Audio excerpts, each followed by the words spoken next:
اعوذ باللہ من الشیطان الرجیم بسم اللہ الرحمن الرحیم السلام علیکم ورحمۃ اللہ وبرکاتہ۔ میں امید کرتا ہوں آپ سب خیریت سے ہوں گے۔ حضرت ابو حریرہ رضی اللہ تعالی عنہ کا قبول اسلام۔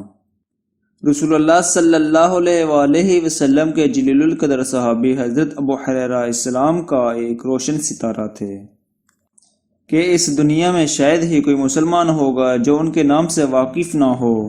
جب بھی رسول اللہ صلی اللہ علیہ وآلہ وسلم کی کسی حدیث کا تذکرہ ہوگا تو خود بخود ذہن میں ان کا نام ابھرنے لگے گا کہ شاید یہ حدیث انہی سے مروی ہو۔ رسول اللہ صلی اللہ علیہ وآلہ وسلم کی بعثت کے بعد جب ابھی مکی دور چل رہا تھا، ہجرت مدینہ کی نوبت ابھی نہیں آئی تھی، نبوت کا 11واں سال چل رہا تھا، تب وہاں طفیل نامی ایک شخص کی آمد ہوئی جو کہ اس وقت اپنے پرانے دین مشرکین پر ہی قائم تھا، یعنی وہ ابھی مسلمان نہیں تھا، جو ایک مشہور اور بہت ہی طاقتور قبلہ دروز کے سردار تھے۔ یہ قبلہ مکہ سے جنوب کی جانب تہمامہ نامی علاقے میں آباد تھا، جس کا کچھ حصہ آج کل حجاز سعودی عرب میں جبکہ دیگر کچھ حصہ ملک یمن میں ہے۔ طفیل اس وقت اللہ رسول کے دین سے بہت متاثر ہوئے اور پھر مشرف با اسلام ہو گئے، اور تب مکہ مکرمہ سے اپنے علاقے تمامہ کی جانب واپسی کے بعد انہوں نے وہاں اپنے قبلہ والوں کو دین بر حق کی طرف دعوت دینا شروع کر دی اور اسلام کی تبلیغ شروع کی۔ دعوت دین کے سلسلے میں ان کی محنت و کوشش کے نتیجے میں ایک شخص ابو حریرہ تو فوری ہی ان کی دعوت پر لبیک کہتے ہوئے مسلمان ہو گئے۔ البتہ باقی افراد میں سے اکثریت کی طرف سے ابتدا میں انہیں کافی مخالفانہ اور مذمت کا سامنا کرنا پڑا، البتہ بعد میں رفتہ رفتہ وہ لوگ بڑی تعداد میں دین اسلام قبول کرتے چلے آئے اور مسلمان ہو گئے۔ اسی کام میں کافی عرصہ لگ گیا، حتیٰ کہ ہجرت مدینہ کے مزید 6 سال بعد 7 ہجری میں طفیل کہ اسلام قبول کرنے کے تقریباً 7 یا 8 سال بعد جن دنوں غزوہ خیبر پیش آیا، انہی دنوں طفیل اپنے قبلے میں سے دین اسلام قبول کرنے والے افراد کی قیادت کرتے ہوئے، جو کہ 80 گرانوں پر مشتمل تھا، لمبا سفر طے کرتے ہوئے تمامہ سے مدینہ پہنچے۔ تب ان کی آمد پر رسول اللہ صلی اللہ علیہ وآلہ وسلم نہایت خوش ہوئے، اور انہی افراد میں سے اپنے قبلے سے تعلق رکھنے والے حضرت ابو حریرہ بھی شامل تھے۔ رسول اللہ صلی اللہ علیہ وآلہ وسلم کی نبوت کے 11ویں سال تمامہ میں آباد مشہور قبلہ دروز کے سردار حضرت طفیل بن عمر وراثی رضی اللہ تعالیٰ عنہ کے قبول اسلام اور پھر ان کی طرف سے اپنے قبلے والوں کو دعوت اسلام کے سلسلے میں محنت اور کوشش کے نتیجے میں حضرت ابو حریرہ رضی اللہ تعالیٰ عنہ مسلمان ہوئے، اور پھر اپنے اسی سردار حضرت طفیل کی قیادت ہی میں تمامہ سے سفر کرتے ہوئے مدینہ پہنچے۔ حضرت ابو حریرہ رضی اللہ تعالیٰ عنہ کا اصل نام عبد الشمس تھا، یعنی سورج کا بندہ۔ دراصل اسی معاشرے میں قبل اسلام جو جہالت کی ترہیوں میں ڈوبا ہوا تھا، لوگ گمراہ تھے۔ ان میں یہ ایک اور گمراہی تھی کہ وہ لوگ سورج کی تنظیم کیا کرتے تھے، اور اسی وجہ سے ان میں عبد الشمس نام بہت عام تھے۔ لیکن جب حضرت ابو حریرہ رضی اللہ تعالیٰ عنہ، جن کا نام پہلے عبد الشمس تھا، رسول اللہ صلی اللہ علیہ وآلہ وسلم کی خدمت میں جب حاضر ہوئے تو آپ نے ان کا نام عبد الشمس سے بدل کر عبد الرحمن رکھ دیا۔ حضرت ابو حریرہ اپنے نام عبد الرحمن کی بجائے اپنی کنیت ابو حریرہ سے ہمیشہ کے لیے مشہور ہو گئے۔ حریرہ کے معنی ہے بلیاں، دراصل ان کی ایک بلی تھی جو انہیں بہت ہی پیاری تھی، اکثر وہ اپنی بلی اپنے ساتھ ہی رکھتے، لہٰذا اسی نسبت سے ابو حریرہ یعنی بلیوں والے مشہور ہو گئے۔ حضرت ابو حریرہ رضی اللہ تعالی عنہ جب 7 ہجری پہلی بار علاقہ تمامہ سے مدینہ آئے تب یہ 28 سال کے نوجوان تھے۔ اس کے بعد انہوں نے خود کو رسول اللہ صلی اللہ علیہ وآلہ وسلم کی صحبت، علمی استفاد، کسب فیض اور اللہ کا دین سیکھنے کے لیے مکمل طور پر اپنے آپ کو وقف کر دیا۔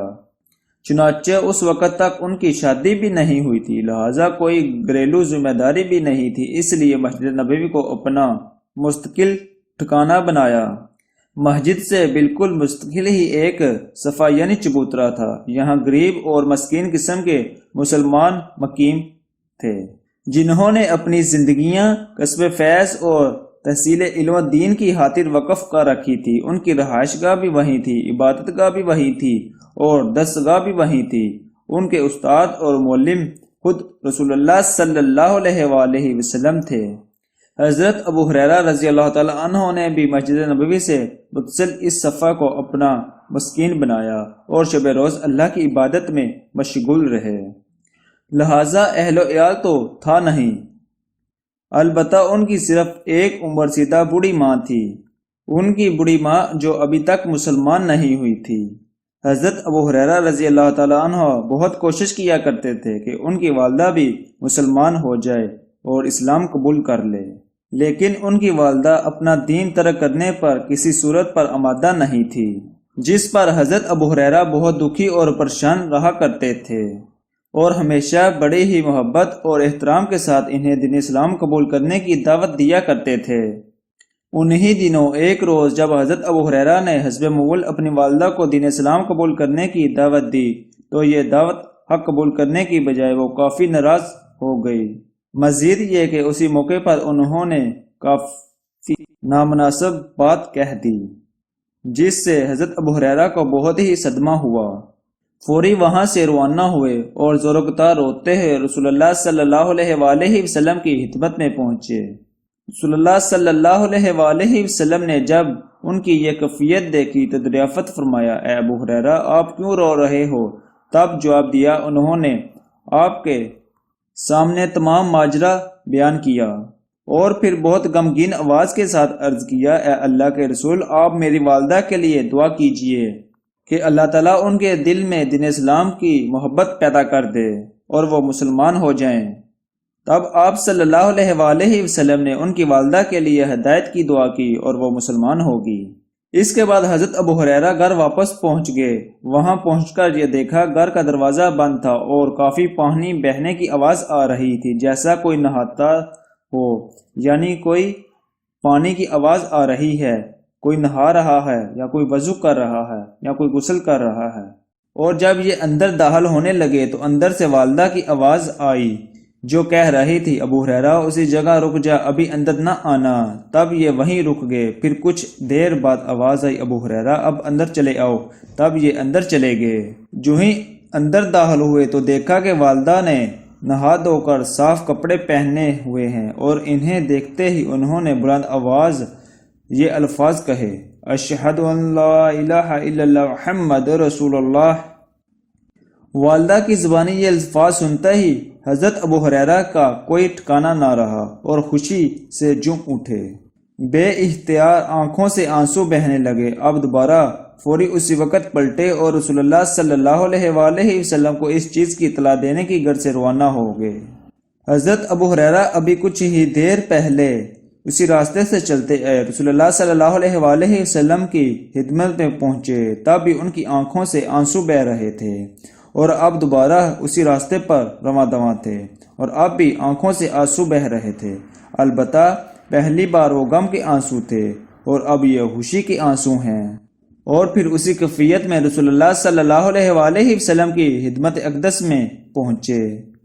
بہتے ہوئے آنسو اور بگی پلکوں کے ساتھ یہ خوشخبری سنائی اور بڑے ہی جذباتی انداز میں یوں کہنے لگے، اے اللہ کے رسول، اللہ نے آپ کی دعا قبول فرما لی ہے، میری والدہ مسلمان ہو چکی ہے، جس پر آپ صلی اللہ علیہ وآلہ وسلم نے نہایت ہی مسرت کا اظہار فرمایا۔